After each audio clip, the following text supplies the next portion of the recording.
Yan po mga guys, mga farmers, kailangan na po nating magbigay ng second dose anti-pneumonia vaccine para sa ating po mga biik. Kaya't tuturukan na po ulit natin sila ng anti-pneumonia. Ito na nga po yung binili po nating gamot mga guys, mga farmers. Tuturukan na po ulit natin siya ng ating pong mga biik para mas lalong mapalakas po natin ang kanila pong resistensya at maprotektahan sila sa mga sakit na maaaring dumapo po sa kanila. Yan po. At magsisimula na po tayong mag-vaccine para sa ating pong mga biik, mga guys, mga farmers. Samahan niyo po ako sa pagtuturok ng anti-pneumonia vaccine para sa ating pong mga alagang biik. At dahil sa 7 days old na nga po siya nung binigyan natin ng first dose ng anti-pneumonia vaccine. At lumipas na po yung 14 days. At sa ngayon po ay siya po ay 21 days old na po. Kaya kailangan na po nating magbigay ng second dose ng anti-pneumonia vaccine. Yan po mga guys, mga farmers. At kailangan lang po na ito pong bakuna na para sa anti-pneumonia. Habang tayo po ay nagtuturok sa ating pong mga biik, ay lagi pong katabi ng yelo para hindi po mawala ang bisa ng ating pong bakuna na anti-pneumonia vaccine sa ating pong mga alagang biik. Yan po mga guys, mga farmers, tayo po ay magsisimula na po sa pagbibigay ng bakuna sa ating pong mga alagang biik.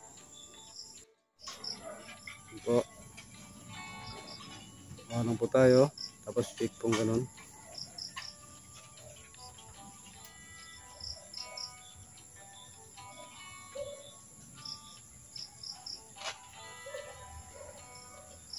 Bali 2 ml lang po bawat isang biik po.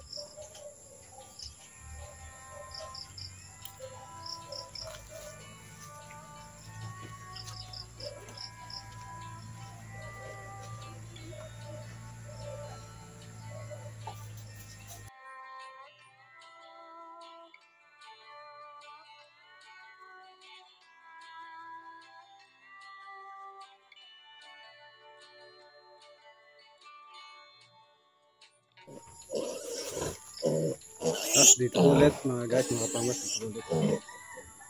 Ganyan lang po. Ano po.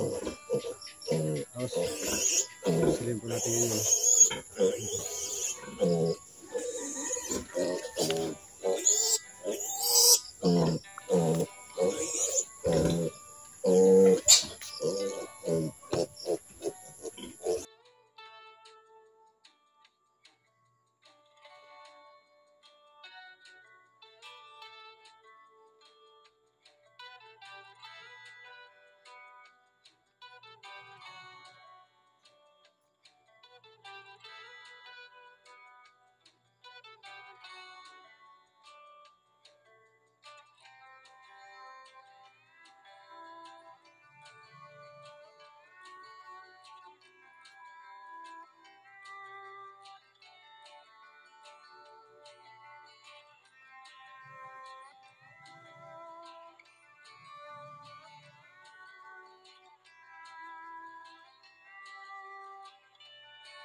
At yun nga po mga guys, mga farmers, nagsimula na nga po yung ating pagpapagawa ng kusina.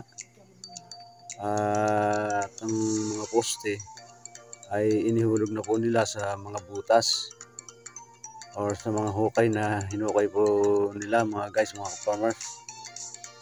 At kasalukuyang inaalay na nga po nila yung mga poste. At kailangan na rin niya po na ito ay mabuhusan na upang tumibay po agad or tumayo po agad yung poste.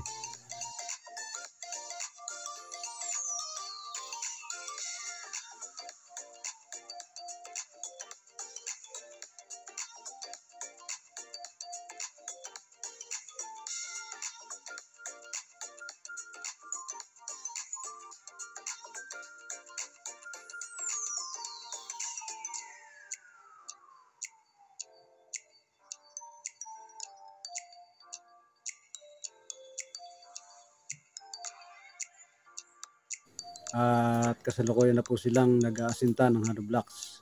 Yan po mga guys, mga farmers. Tuloy-tuloy na nga po yung paggagawa po nila.